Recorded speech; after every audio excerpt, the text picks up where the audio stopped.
The Boys Who Were Wolves, the story of the Central Park Five. It's April 19th, 1989. A warm spring night in New York City. Central Park is alive with energy. Joggers, bikers, couples, teenagers, all scattered across its winding paths. The city that never sleeps hums with its usual rhythm. But by the next morning, that rhythm will be shattered. Because that night, one of the most infamous crimes in New York's history will take place. A brutal attack that will horrify the city, ignite racial tensions, and destroy the lives of 5 young boys who came to be known as the Central Park Five. The victim is Trisha Maley, a 28-year-old white woman, an investment banker, out for her usual evening jog. When she doesn't return home, police launch a search. Hours later, she is found unconscious in the park, beaten so severely that she is barely alive. The attack is brutal, senseless, and horrifying, and the city demands justice. But instead of searching for the truth, authorities turn to something else. They turn to fear, to pressure, to scapegoat, and in doing so, they find their suspects. That same night, groups of teenagers, mostly Black and Latino kids, had been hanging out in the park. Some had been loud, some had been roughhousing. Among them were 5 boys: Antron McCray, Kevin Richardson, Yusef Salaam, Raymond Santana, and Corey Wise. Their ages? Between 14 and 16 years old. Children. Police round them up. They are questioned about the jogger's assault. At first, the boys deny it. They don't even know who she is. But hours turn into an entire night. The interrogations grow harsher. The boys are alone. No lawyers. No parents. Just detectives pushing and pressuring them, telling them that if they confess, they can go home. 14-year-old Raymond Santana later said, "They were yelling at me, telling me I had to say what they wanted. I was scared. I just wanted it to end." And so, one by one, the boys broke. They gave taped confessions. Confessions filled with contradictions and inaccuracies. They placed themselves at the scene of a crime they didn't commit. Imagine being that young, terrified, locked in a room with adults in power telling you what to say. Imagine being told that your only way home is to repeat their story back to them. The boys didn't know that those words, forced out of them, would soon be used to take away their freedom. The media explodes. Headlines scream of a wolf pack. Politicians call them savages.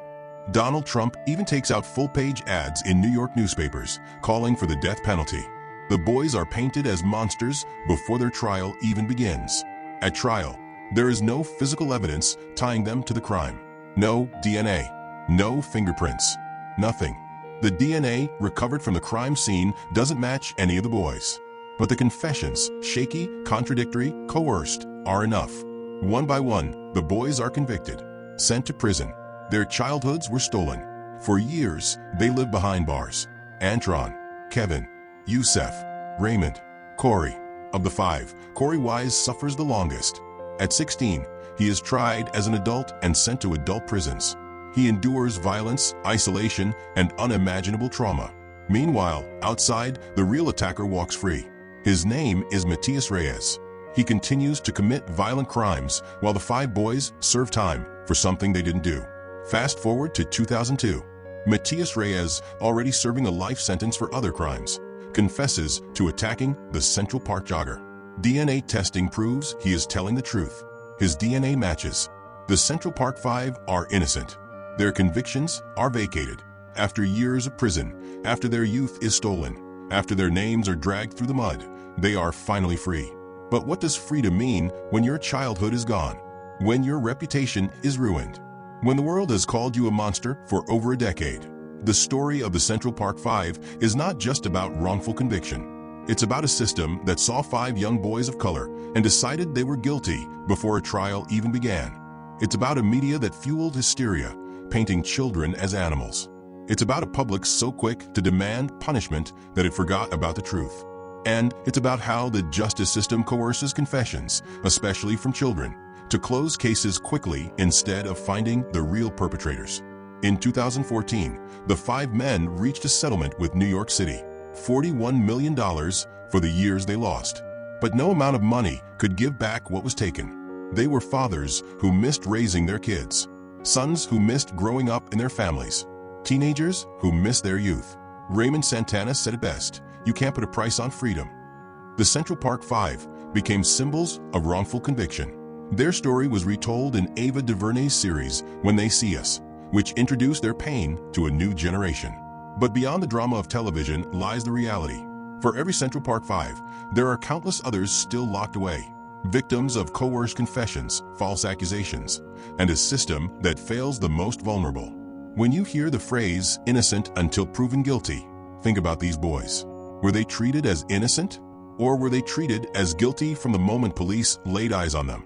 Think about the power of the media, how headlines can destroy a life before a jury hears a word. And think about the cost of justice delayed. The cost isn't measured in dollars. It's measured in years, in youth, in dignity. Today, the Central Park 5 are known as the Exonerated 5. Their names, Antron McCray, Kevin Richardson, Yusef Salaam, Raymond Santana, Corey Wise, will forever be tied to a case that showed the world what injustice looks like when fueled by fear and racism. Their story is more than history. It is a warning. Because the question isn't whether it could happen again. The question is, how many times has it already happened? To boys and girls whose names we will never know. This was the story of the Central Park 5. Children turned into criminals by a system that needed someone to blame. Innocent lives destroyed by prejudice and power. A story we cannot forget, because forgetting means allowing it to happen again. Share your views with me in the comment section.